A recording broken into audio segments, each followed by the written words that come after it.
الله الرحمن الرحيم. الحمد لله نحمده ونستعينه ونستغفره ونؤمن به ونتوكل عليه ونعوذ بالله من شرور أنفسنا ومن سيئات أعمالنا. من يهده الله فلا مضل له ومن يضلله فلا هادي له، ونشهد أن لا إله إلا الله وحده لا شريك له، ونشهد أن سيدنا وحبيبنا ومولانا محمدا عبده ورسوله صلى الله تعالى عليه وعلى آله وأصحابه وبارك وسلم تسليما كثيرا كثيرا. أما بعد فأعوذ بالله من الشيطان الرجيم. بسم الله الرحمن الرحيم. والليل إذا يغشى والنهار إذا تجلى وما خلق الذكر والأنثى إن سعيكم لشتى فأما من أعطى واتقى وصدق بالحسنى فسنيسره لليسرى وأما من بخل واستغنى وكذب بالحسنى فسنيسره للعسرى وما يغني عنه ماله إذا تردى إن علينا للهدى وإن لنا للآخرة والأولى فأنذرتكم نارا تلظى لا يصلاها إلا الأشقى الذي كذب وتولى وسيجنبها الأتقى الذي يؤتي ماله يتزكى وما لأحد عنده من نعمة تجزى إلا ابتغاء وجه ربه الأعلى وَلَسَوْفَ يَرْضَى. صدق اللہ العظیم. حضرات سامعین کرام، میں نے آپ حضرات کے سامنے سورۃ اللیل کی تلاوت کی ہے. یہ 21 آیتوں پر مشتمل قرآن پاک کی ایک مکی سورت ہے. اس سورت کے 2 حصے ہیں. ابتدائی حصے میں اللہ تعالیٰ نے پوری انسانیت کو مخاطب بنا کر ایک انتہائی اہم ترین مضمون کو بیان فرمایا ہے، اور اس سورت کا جو آخری حصہ ہے اور آخر کی چند آیتیں ہیں، وہ اپنے عموم کے اعتبار سے تو ہر فرد امت کو شامل ہیں، لیکن شان نزول کے اعتبار سے خصوصیت کے ساتھ حضرت ابو بکر صدیق رضی اللہ تعالیٰ عنہ کے سلسلے میں نازل ہوئی ہیں. اور ان آیتوں میں حضرت صدیق اکبر رضی اللہ تعالی عنہ کی منقبت اور اللہ کے یہاں ان کی مقبولیت کو بیان کیا گیا ہے. یہی وجہ ہے کہ سورۃ الضحیٰ کی تفسیر کے دوران میں نے امام رازی رحمۃ اللہ علیہ کا قول نقل کیا تھا. انہوں نے فرمایا تھا سورۃ اللیل سورۃ ابی بکر وسورۃ الضحیٰ سورۃ محمد صلی اللہ علیہ وسلم. سورۃ اللیل میں چونکہ صدیق اکبر رضی اللہ تعالی عنہ کا تذکرہ ہے، اس لیے یہ سورہ ابو بکر ہے، اور سورۃ الضحا خاص طور پر اللہ کے رسول صلی اللہ علیہ وسلم کے سلسلے میں نازل ہوئی ہے، اس لیے سورۃ الضحا یہ سورہ محمد صلی اللہ علیہ وسلم ہے۔ اس سورت کے تفسیری مضامین کو سمجھنے سے پہلے ہم ایک مرتبہ اس کا ترجمہ کر لیتے ہیں، ترجمے کے بعد انشاءاللہ پھر اس سورت کی تفسیر کو، اس کے مفہوم کو اور اللہ رب العزت نے جو پیغام اس سورت میں دیا ہے پوری انسانیت کو، ہم انشاءاللہ ان کو سمجھنے کی کوشش کریں گے۔ اللہ تعالیٰ فرماتے ہیں وَاللَّيْلِ إِذَا يَغْشَى، قسم ہے رات کی جب وہ چھا جائے۔ یغشا کے ایک معنی ڈھانپنے کے بھی آتے ہیں۔ اگر آپ یہ معنی مراد لیتے ہیں تو ترجمے کی دو صورتیں ہیں۔ ایک صورت تو یہ ہے کہ آپ ترجمہ کریں وَاللَّيْلِ إِذَا يَغْشَى، قسم ہے رات کی جب کہ وہ دن کو ڈھانپ لے، یعنی دن کو چھپا لے۔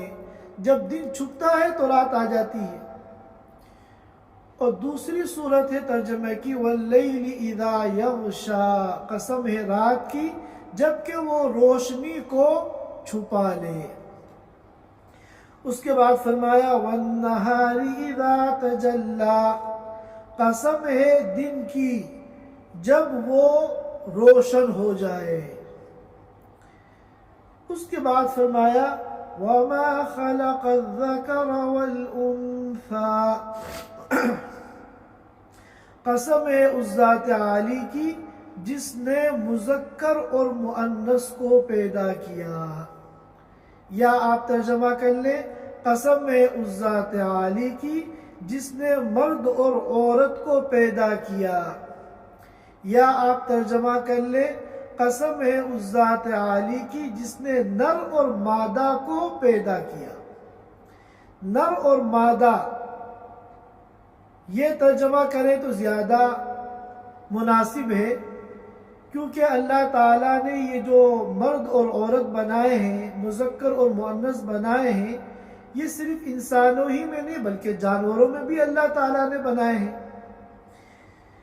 تو شروع سے ترجمہ ہوگا قسم ہے رات کی جبکہ وہ چھا جائے، وَالنَّهَارِ إِذَا تَجَلَّى، قسم ہے دن کی جبکہ وہ روشن ہو جائے، وَمَا خَلَقَ الذَّكَرَ وَالْأُنثَى۔ یہاں تفسیر کے اعتبار سے اور بھی احتمال موجود ہے۔ وَمَا خَلَقَ الذَّكَرَ، ماں کو موصولہ اگر مانیں گے تو ترجمہ کچھ اور ہوگا، ماں کو اگر الذی کے معنی میں لیں گے تو ترجمہ کچھ اور ہوگا، اور ماں کو اگر مصدریہ مانیں گے تو ترجمہ کچھ اور ہوگا۔ میں نے ماں کو الذی کے معنی میں مان کر ترجمہ کیا ہے۔ وَمَا خَلَقَ الذَّكَرَ وَالْأُنثَى، قسم ہے اس ذات عالی کی جس نے نر اور مادہ کو پیدا کیا، مذکر اور مؤنث کو پیدا کیا، یعنی مرد اور عورت کو پیدا کیا۔ إِنَّ سَعْيَكُمْ لَشَتَّى، یہ تین قسمیں کھا کر اللہ تعالیٰ اب اس اصل مضمون کو بیان فرما رہے ہیں۔ إِنَّ سَعْيَكُمْ لَشَتَّى، اور تمام انسانیت کو مخاطب بنا کر اللہ تعالیٰ فرما رہے ہیں إِنَّ سَعْيَكُمْ لَشَتَّى، بے شک تم لوگوں کی محنت اور تم لوگوں کی جد و جہد اور تم لوگوں کی دوڑ بھاگ اور تم لوگوں کے اعمال مختلف ہیں۔ تمہاری محنتیں مختلف ہیں، تمہارے اعمال مختلف ہیں، تمہاری زندگی گزارنے کے جو طریقے ہیں وہ مختلف ہیں۔ ساری انسانیت ایک طرح کے اعمال کر رہی ہو یا ساری انسانیت ایک طریقے سے زندگی گزار رہی ہو، ایسا نہیں ہے، بلکہ مختلف طریقوں سے انسان اس دنیا میں زندگی گزارتا ہے۔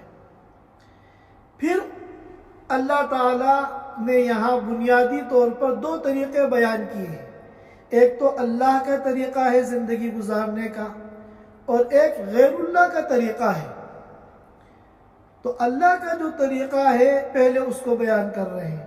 فَأَمَّا مَنْ أَعْطَى، بہرحال وہ شخص جس نے دیا، اعطا یعطی اعطاء کے معنی آتے ہیں دینا، کیا مطلب؟ جس نے دیا یعنی اللہ کے راستے میں مال خرچ کیا، واتقى، اور اس نے تقوی اختیار کیا، پرہیزگاری والی زندگی اختیار کی، وصدق بالحسنى، اور اس نے تصدیق کی بھلی بات کی۔ حسنہ کے معنی آتے ہیں بھلی بات۔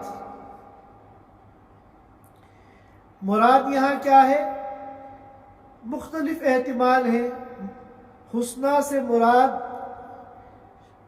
ایمان بھی لے سکتے ہیں، ایمان کی تصدیق کی۔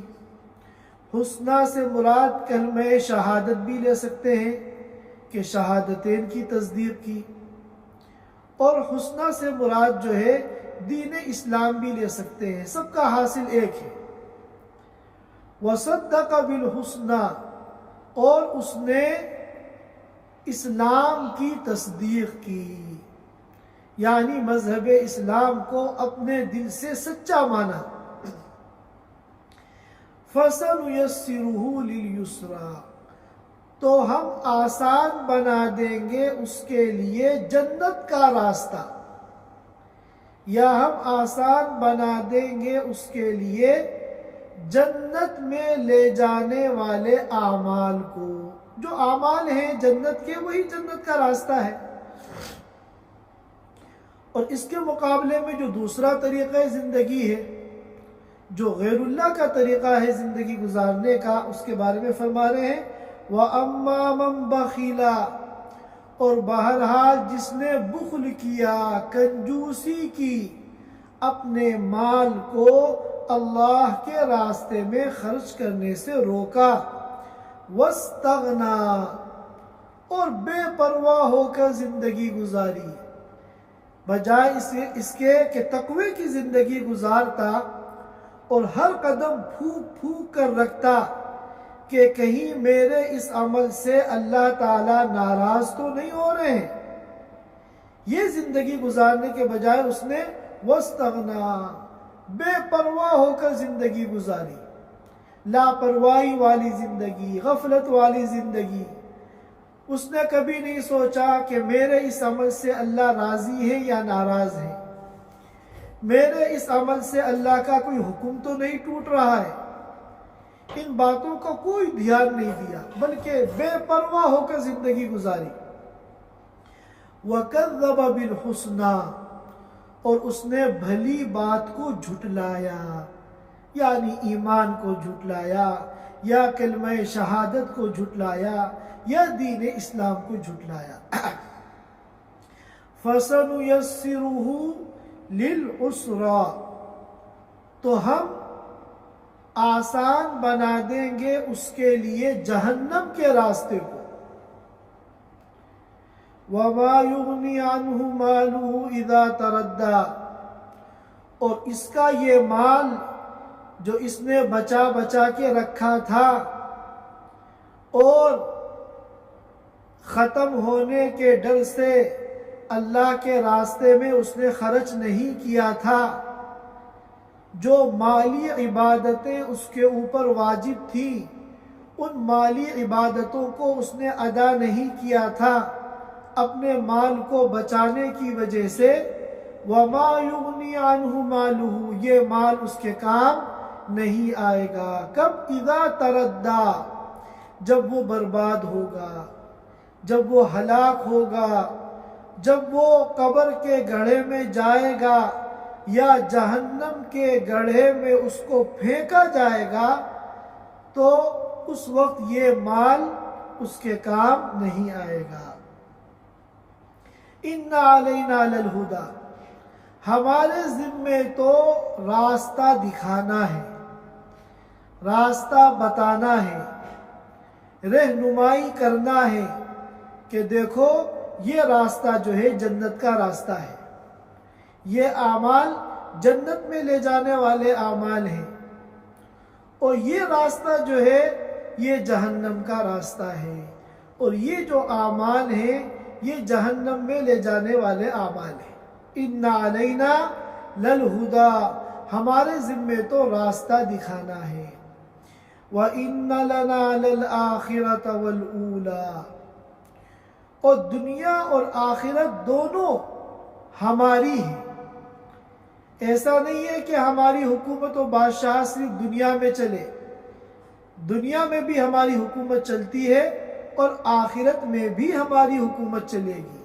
وَإِنَّ لَنَا لَلْآخِرَةَ وَالْأُولَى، کہ دنیا اور آخرت دونوں ہماری ہیں۔ فَأَنذَرْتُكُمْ نَارًا تَلَظَّىٰ، لہذا میں نے تم کو ڈرا دیا، تم لوگوں کو اس آگ سے جو بھڑک رہی ہے۔ لَا يَصْلَاهَا إِلَّا الْأَشْقَى، نہیں داخل ہوگا اس آگ میں مگر وہ بڑا بدبخت، وہ بڑا بد نصیب، وہ بڑا محروم القسمت، الذی کذب، جس نے دین اسلام کو جھٹلایا، وَتَوَلَّى، اور حق بات سے روگردانی کی۔ جب اس کے سامنے دین کو، اسلام کو پیش کیا گیا تو وہ منہ موڑ کر چلا گیا، اور اسلام کو اس نے اگنور کر دیا، نظر انداز کر دیا۔ اب یہاں سے وہ چند آیتیں ہیں جن کے بارے میں مفسرین کرام فرماتے ہیں کہ یہ حضرت صدیق اکبر رضی اللہ تعالیٰ عنہ کے بارے میں نازل ہوئی ہے۔ ان کا شان نزول کیا ہے وہ میں انشاءاللہ ترجمے کے بعد جب ہم اس کی تفسیر کو سمجھیں گے تب میں بیان کروں گا۔ اور ان قریب اس جہنم سے بچا لیا جائے گا اس شخص کو، اتقا، جو بہت بڑا متقی ہے، یعنی حضرت ابو بکر صدیق رضی اللہ تعالی عنہ۔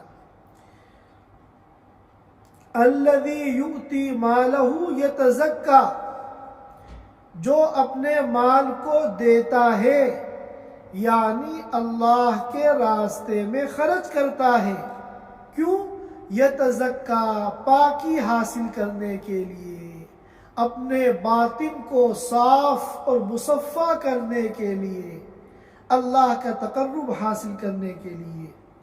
وَمَا لِأَحَدٍ عِنْدَهُ مِن نِعْمَةٍ تُجْزَىٰ، حالانکہ ان میں سے کسی کا اس پر، یعنی صدیق اکبر پر، کوئی ایسا احسان نہیں ہے جس کا بدلہ ادا کیا جا رہا ہو۔ جب آپ شان نزول سنیں گے تب اس آیت کا مطلب آپ کی سمجھ میں آئے گا۔ فی الحال صرف ترجمہ اس کا سن لیے، وَمَا لِأَحَدٍ عِنْدَهُ مِن نِعْمَةٍ تُجْزَىٰ، حالانکہ کسی کا اس شخص پر کوئی ایسا احسان نہیں ہے، تجزا، کہ جس کا بدلہ ادا کیا جائے۔ إِلَّا ابْتِغَاءَ وَجْهِ رَبِّهِ الْأَعْلَىٰ، پھر یہ بندہ اللہ کے راستے میں کیوں خرچ کرتا ہے؟ سوائے اپنے اس رب کی رضا کو حاصل کرنے کے لیے جو سب سے اعلیٰ ہے۔ وَلَسَوْفَ يَرْضَىٰ، اور ان قریب اللہ کا جو یہ مخصوص بندہ ہے یہ خوش ہو جائے گا۔ یہ اس صورت مبارکہ کا ترجمہ تھا۔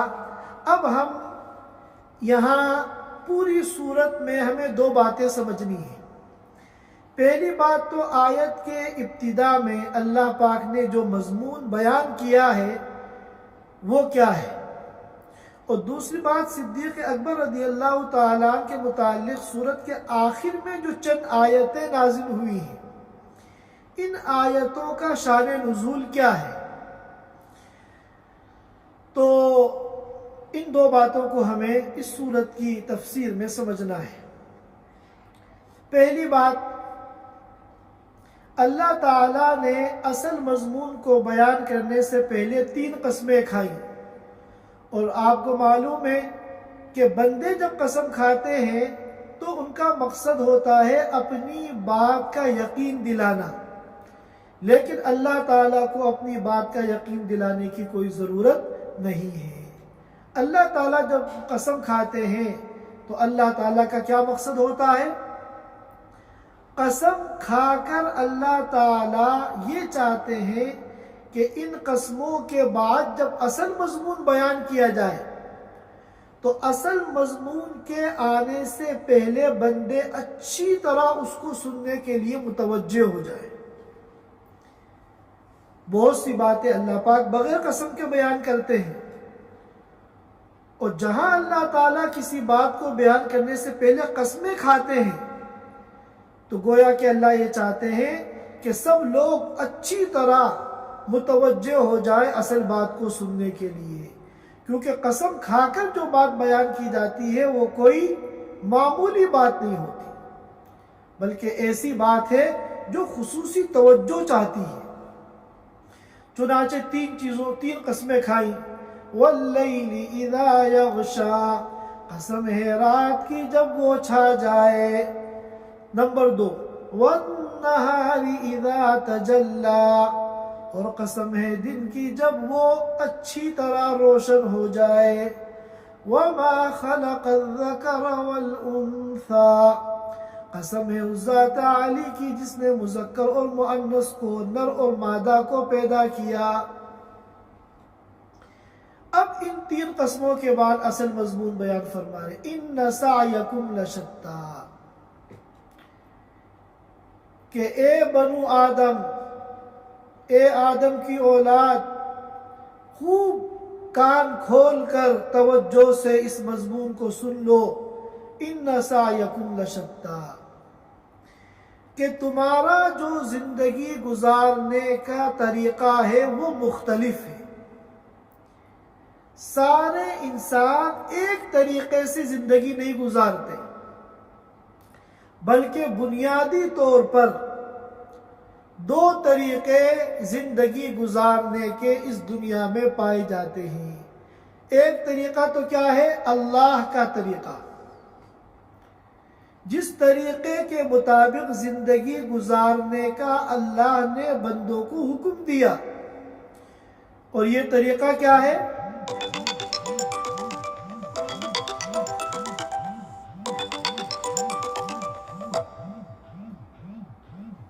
اور یہ طریقہ کیا ہے؟ یہ طریقہ ہے دین اسلام، اور دوسرا طریقہ ہے غیر اللہ کا طریقہ۔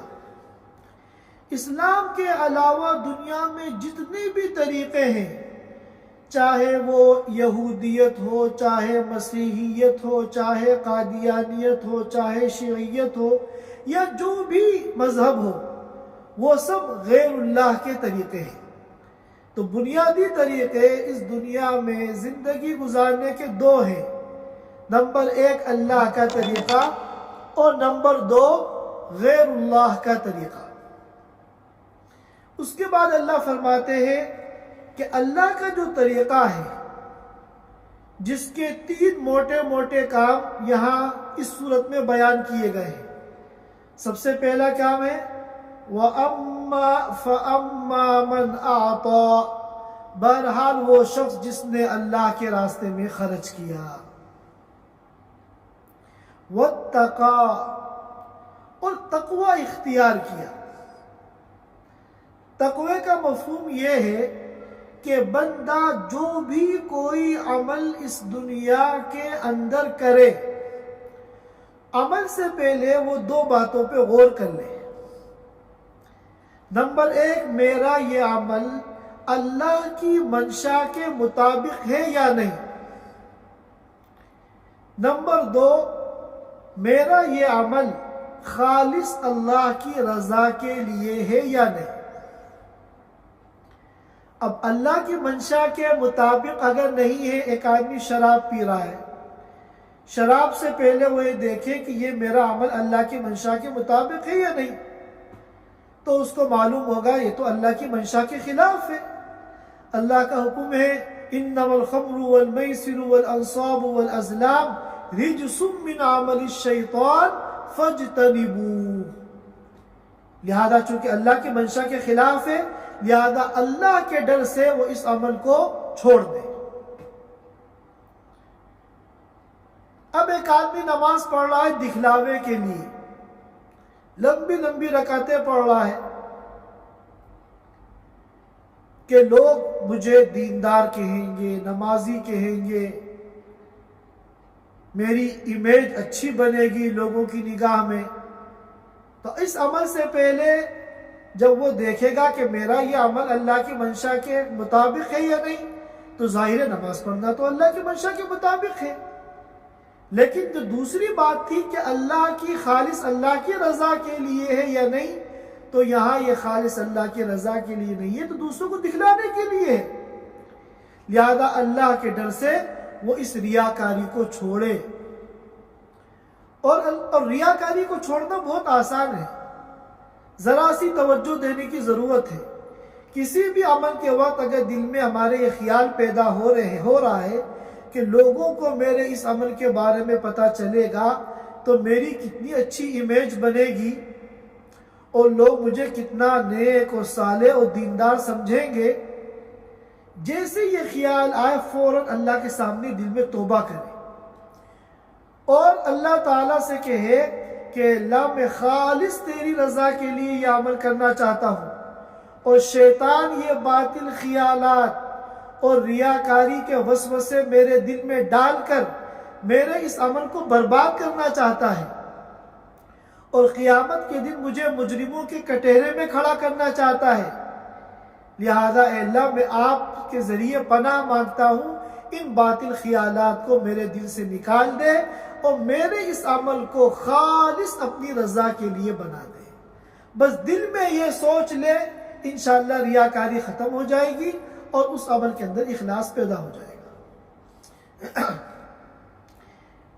ریاکاری کے ڈر سے عمل کو چھوڑنا نہیں ہے، اعمال صالحہ کو ریاکاری کی وجہ سے چھوڑنا نہیں ہے، بلکہ ریاکاری کو دل سے نکالنے کی فکر کرنی ہے۔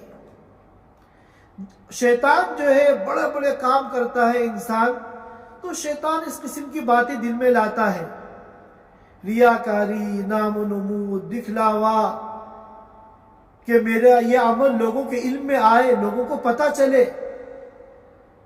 تاکہ لوگوں کے دلوں میں میری اہمیت پیدا ہو۔ تو یہ تو ریاکاری ہے، گناہ ہے، حرام ہے، بلکہ شرک کی قسم ہے۔ ایسا عمل جس میں ریاکاری ہو، اس پہ اجر نہیں ملے گا، بلکہ آخرت میں یہ وبال جان بن جائے گا۔ تو اس ریاکاری کی وجہ سے عمل کو ہمیں نہیں چھوڑنا ہے، بلکہ تھوڑی دیر کے لیے اللہ کی طرف متوجہ ہونا ہے کہ اللہ میں تو خالص تیری رضا کے لیے یہ کام کرنا چاہتا ہوں، میں نہیں چاہتا کہ مخلوق میں کسی کو پتہ بھی چلے کہ میں نے یہ عمل کیا۔ لیکن شیطان جو باطل وسوسے میرے دل میں ڈال رہا ہے، میں تجھ سے پناہ مانگتا ہوں کہ ان وسوسوں سے میری حفاظت فرما اور میرے اس عمل کو بچا لے اور میرے اس عمل کی حفاظت کر لے اور میرے اس عمل کو خالص اپنی رضا کے لیے بنا دے۔ بہت سے لوگ ایسے ہوتے ہیں، اولا تو شیطان کوشش کرتا ہے کہ عمل صالح سے بندے کو روک دے، اگر وہ روک نہیں پاتا تو بہت آسانی سے ریا کے جذبات دل میں پیدا کر دیتا ہے۔ اب کسی دن کوئی صاحب تہجد میں آنکھ کھل گئی اور اللہ کی توفیق سے تہجد پڑھ لی انہوں نے، 2-3 دن ہو گیا، تو اب وہ یہ چاہتے ہیں بہانے سے اپنے دوستوں کو یہ بات بتاؤں کہ آج وہ تہجد میں اٹھا تو دیکھا ایسا ہو گیا۔ مقصد وہ بات بتانا نہیں ہے، مقصد یہ بتانا ہے کہ میں تہجد گزار ہوں، میں نے تہجد پڑھی ہے، یا کسی پہ کا مالی تعاون کیا یا کسی کی مدد کی، تو دل میں یہ جذبہ پیدا ہوتا ہے میں کسی بہانے سے اپنی یہ بات دوسروں کو بتاؤں۔ تو اگر آپ دوسروں کو بتانے کے لیے وہ کام کر رہے ہیں اور دوسروں سے واہ واہ لوٹنے کے لیے وہ کام کر رہے ہیں، تو اخلاص کہاں رہا؟ یہ عمل تو ضائع ہو گیا۔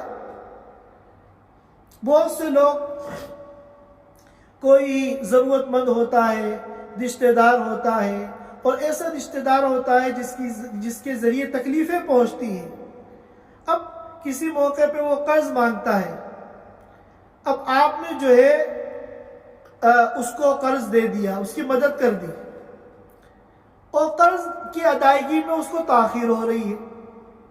اب آپ جو ہے سارے خاندان میں، سارے دوستوں میں کہتے پھر رہے ہیں کہ فلاں کو میں نے قرض دیا اور اس نے 2 مہینے کہے تھے، آج 6 مہینے ہو گئے، اب تک قرض ادا نہیں کیا۔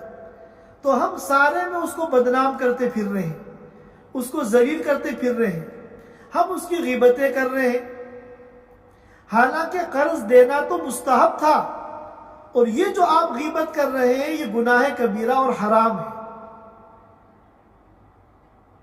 لہذا ان باتوں کا جو ہے خیال رکھیں، اعمال جتنے بھی ہوں ان اعمال کی حفاظت بھی کریں۔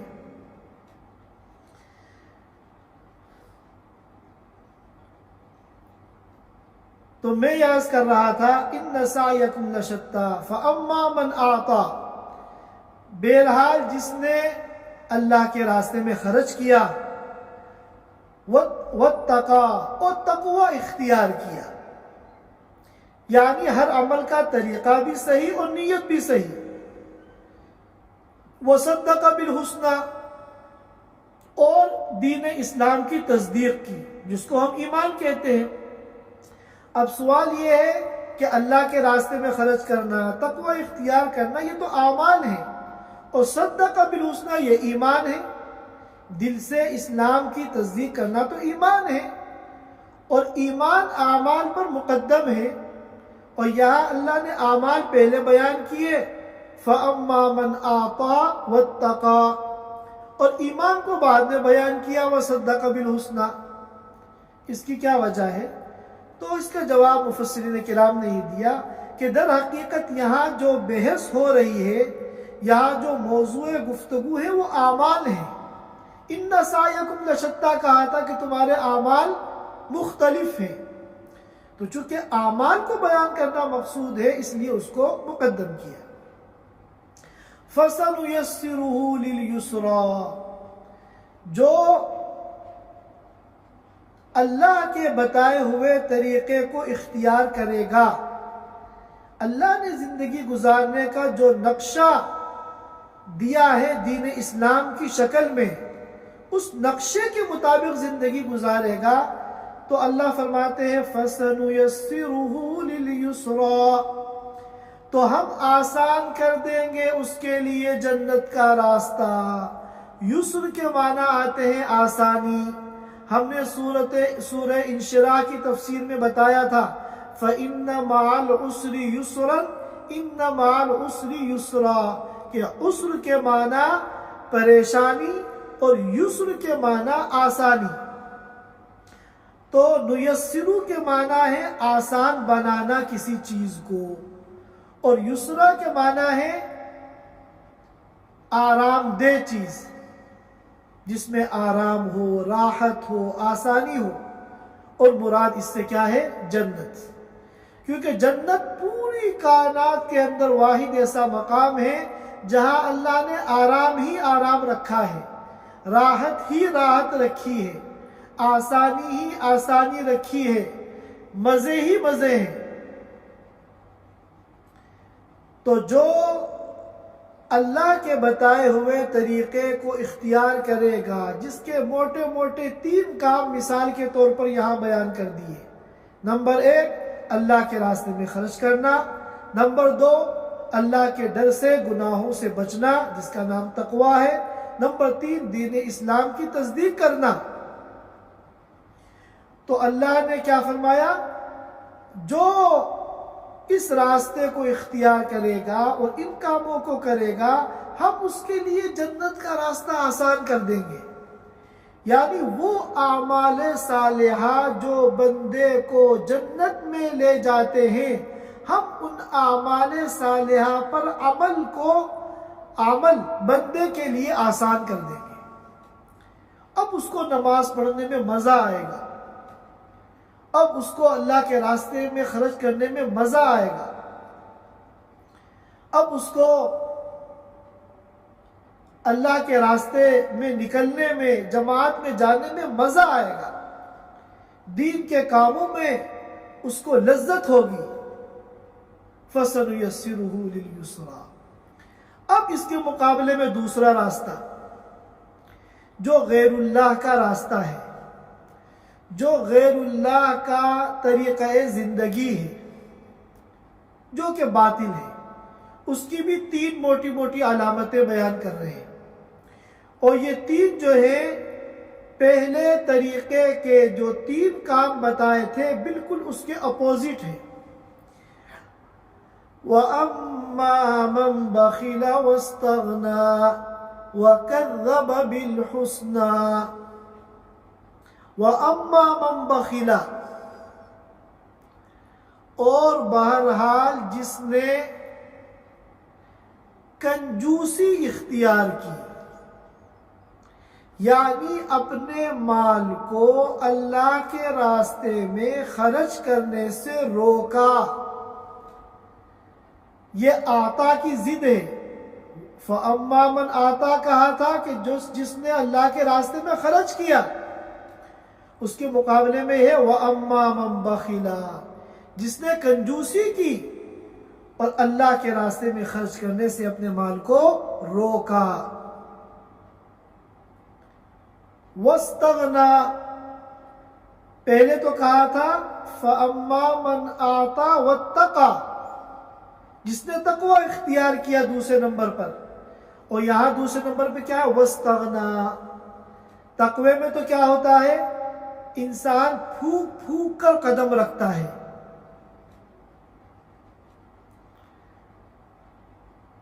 اسی لیے ایک بزرگ نے بتایا تھا تقوی کو سمجھانے کے لیے کہ دونوں طرف کانٹے دار جھاڑیاں ہوں اور راستہ بہت تنگ ہو تو آپ کیسے نکلیں گے؟ اپنے کپڑے کو سمیٹ کر اور بالکل دھیرے دھیرے بچتے بچاتے آپ اس جگہ سے نکلیں گے کہ مبادا کوئی کانٹا کپڑے میں چبھ کر کپڑے کو پھاڑ نہ دے، یا جسم میں چبھ کر جسم کو خونم خون نہ کر دے۔ تو اس کا نام تقوی ہے کہ آدمی قدم پھونک پھونک کے رکھے کہ کہیں میرے اس عمل سے اللہ ناراض نہ ہو، کہیں میرا یہ عمل اللہ کی مرضی کے خلاف نہ ہو۔ اور اس کے مقابلے میں، تقوی کے مقابلے میں فرمایا وَاسْتَغْنَىٰ، جو بے پرواہ ہو کے زندگی گزار رہا ہے، اللہ کا حکم ٹوٹ رہا ہے ٹوٹنے دو، اللہ راضی ہو رہا ہے یا ناراض ہو رہا ہے کوئی پرواہ نہیں، بالکل غفلت کی زندگی گزار رہا ہے بے پرواہ ہو کر، وَاسْتَغْنَىٰ۔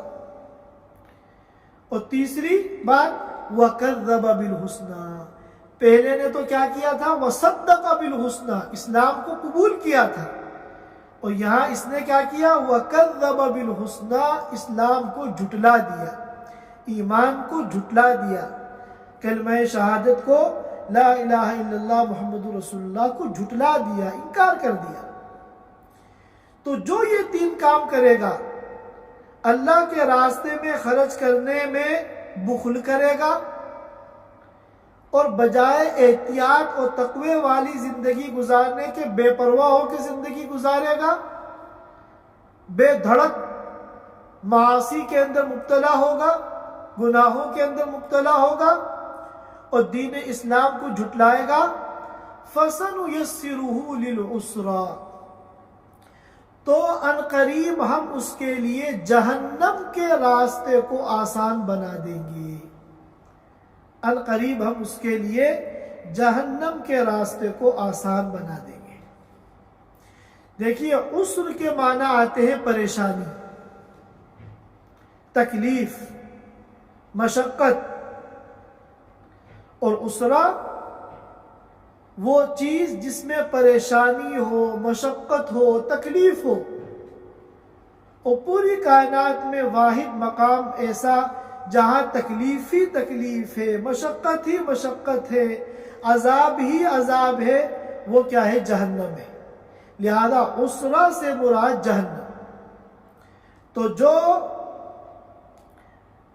پہلے طریقے کو، اللہ کے طریقوں کو اختیار کرے گا، جس کی موٹی موٹی 3 باتیں کیا ہیں؟ اللہ کے راستے میں خرچ کرنا، تقوی اختیار کرنا اور اسلام کی تصدیق کرنا، تو اللہ اس کے لیے جنت کے راستے کو آسان کر دیں گے۔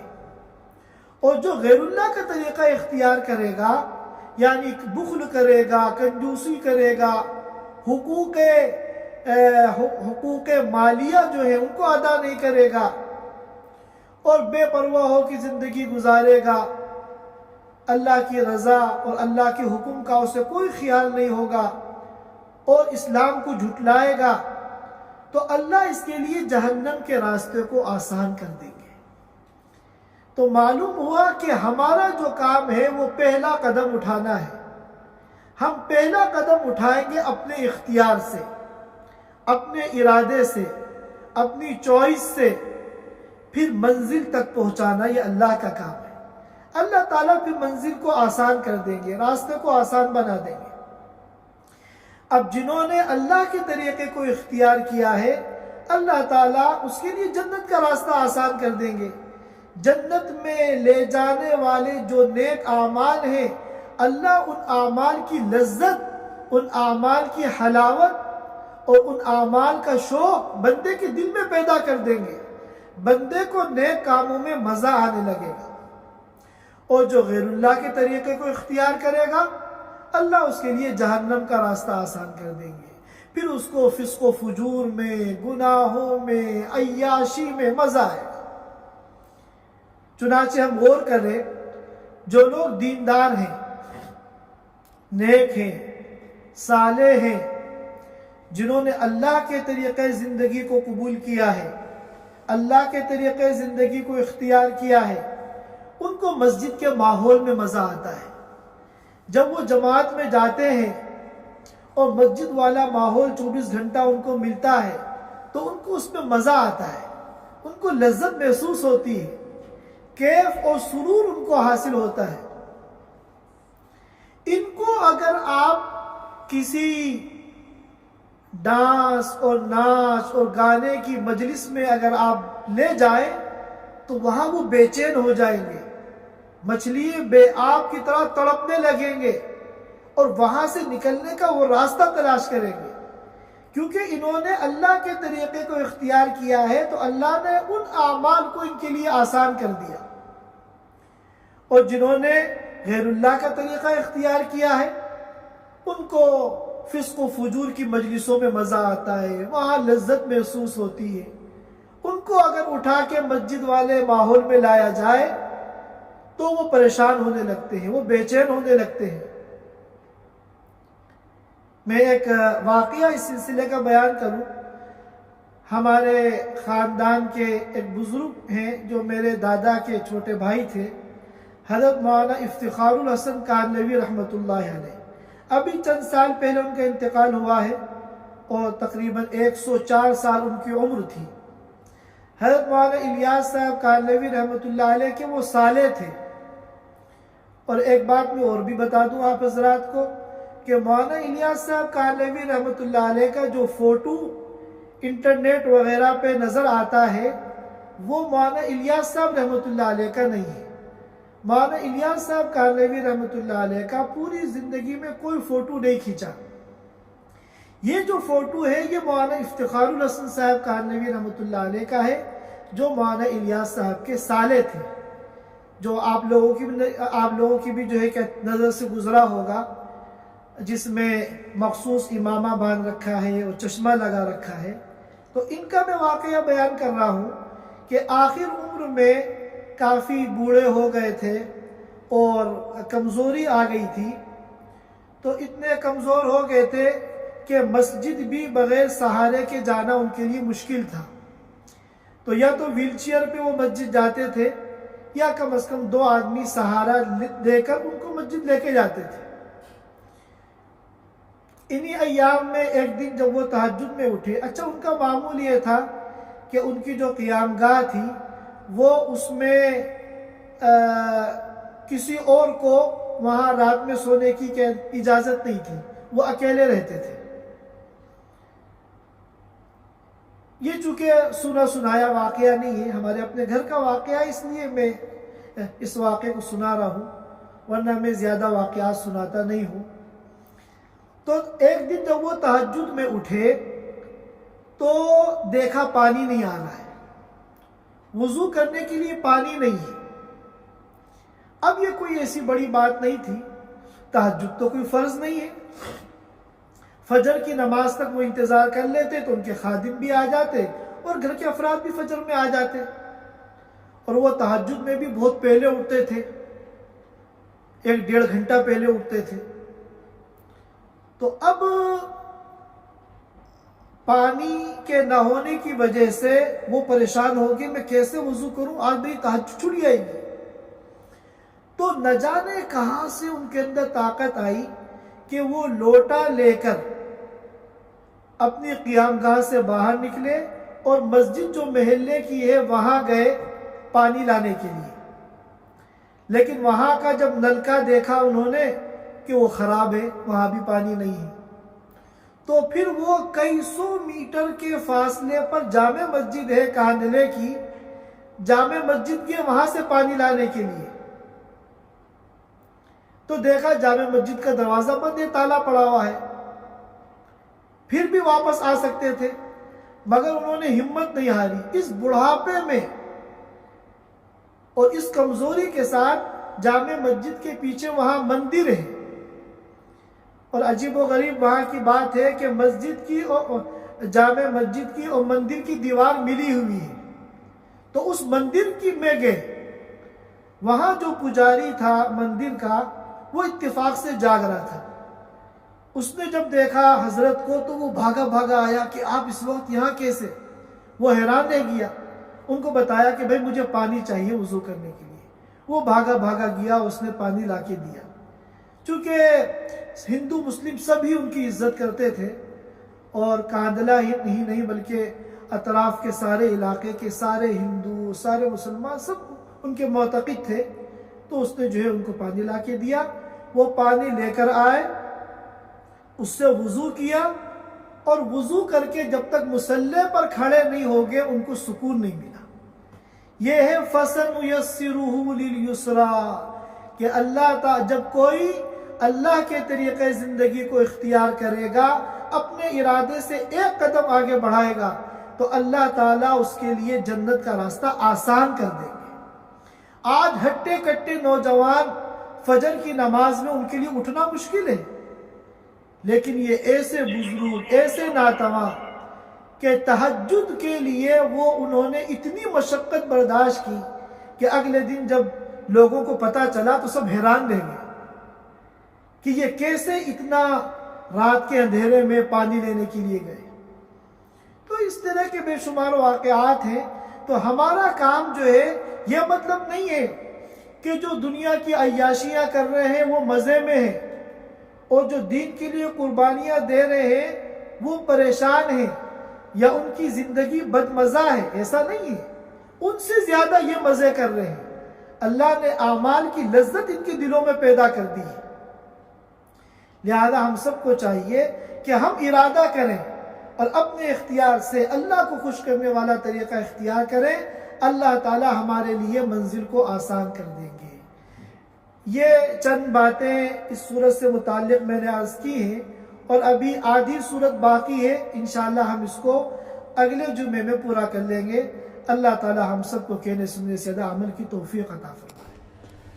Thanks for watching. Don't forget to like, comment, share and subscribe to Al Wahid channel.